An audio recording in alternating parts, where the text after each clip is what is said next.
Hej alle sammen, velkommen til min podcast, Den lille historie, den store rejse. En podcast, hvor vi graver os ned i personlige fortællinger, for at bedre forstå de historiske bevægelser.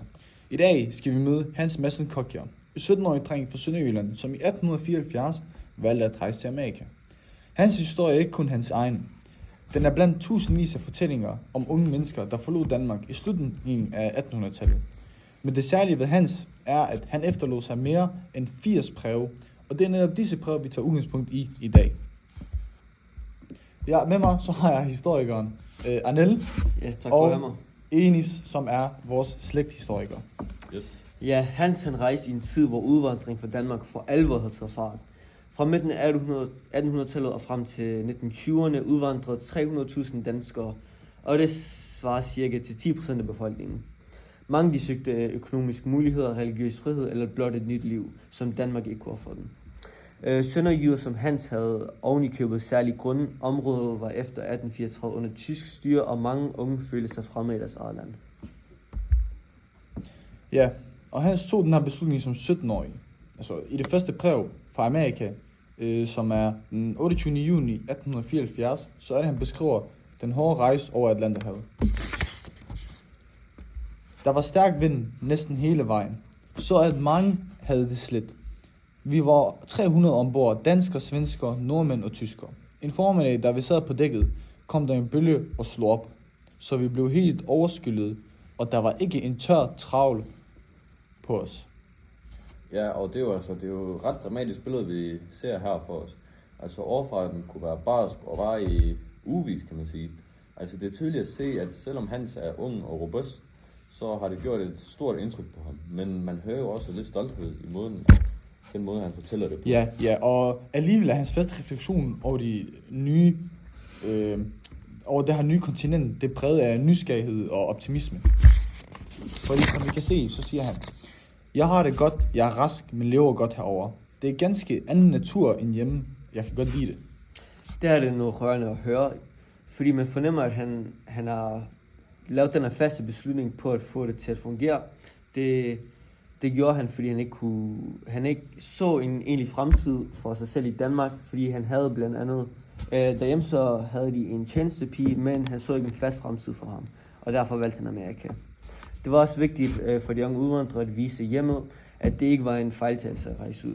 Ja, og efter ankomsten så får Hans også arbejde hos en dansk familie i Iowa, og han beskriver sin hverdag på en gård i det amerikanske midtvesten. Og vi kan se her, at det er slet ikke så slemt herover, som man siger. De folk, jeg er hos, er meget gode, især de meget religiøse. De læser i Bibelen hver morgen og aften, og jeg får at læse med. Jeg sover godt og spiser godt, de behandler mig som en af deres egne. Ja, altså, man ser tydeligt, at det danske netværk i USA, det var meget afgørende, og især for Hans på det her tidspunkt. Mange immigranter, de blev hjulpet godt på vej af slægtninge og landmænd, som allerede var etableret der i USA. Og det var rigtig sjældent, at nogen stod helt alene. Ja, og Hans han bemærkede også hurtigt de her kulturelle forskelle, der er mellem USA og Danmark. Altså især det, at for ham er det en overraskelse og lighed mellem folk, at man behandler og tager imod folk som deres egen.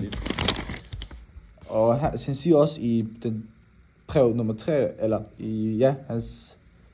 i brev den 23. august 1874, så siger han, at her bliver der ikke gjort forskel på folk som hjemme. Der er ingen, der tager hatten af for andre. Alle er lige, og det kan jeg godt lide. Ja, det her er en grundlæggende erfaring for mange danske udvandrere. I Danmark var klassesamfundet tydeligt. Godsejerne og skolelærerne så langt over tjenestekarle og piger. I Amerika var det mere lighed. Det var netop den idé, der lukkede så mange muligheder for at starte op på en frisk. Ja.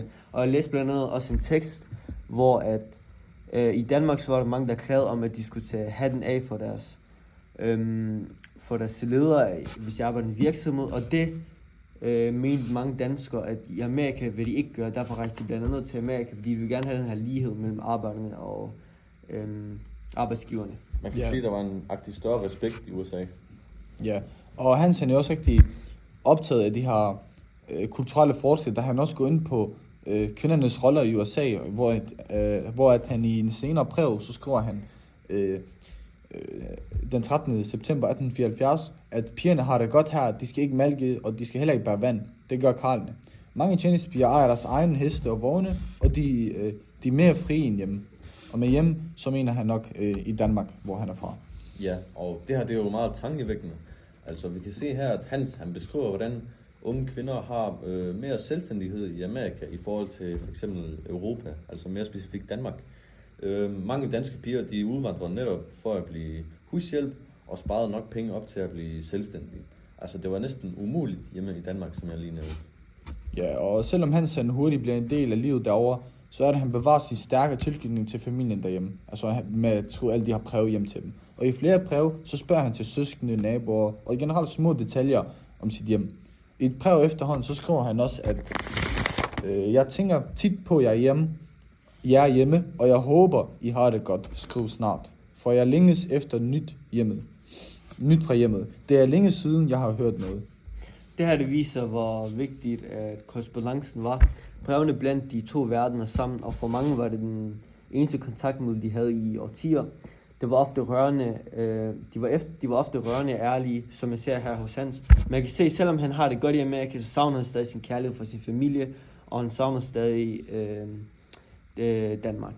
Ja, og endnu et senere brev, måske som et bevis på, at han er stadig voksende selvtillid i det her nye land, og tro på, at han godt kan opnå det, han vil, så skriver han også i et brev den 7. februar 1875, at han har lært meget siden jeg kom.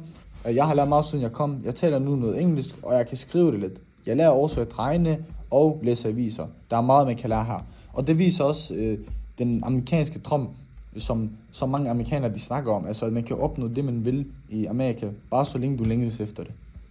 Ja, altså det viser et centralt aspekt. Altså Amerika blev for mange et sted for uddannelse og personlig udvikling. Altså vi kan se her, at han gik fra at være tjenestekarl i Danmark til at læse aviser og lære engelsk på egen hånd. Og på det tidspunkt, så var det jo meget ualmindeligt. Ja, altså Hans Madsen Kogias breve, de giver jo os et vindue ind i udvandringen. Ikke som en tør statistik, men som noget levende, altså sanseligt, og ligesom en personlig fortælling. Den store historie, den bliver tydelig gennem de lille fortællinger, vi får her. Ja, det er netop derfor, at det der styrker de her kilder. Vi hører det med deres egne ord, ikke som helte eller ofre, men som unge mennesker, der tog chancen og skrev hjem om det.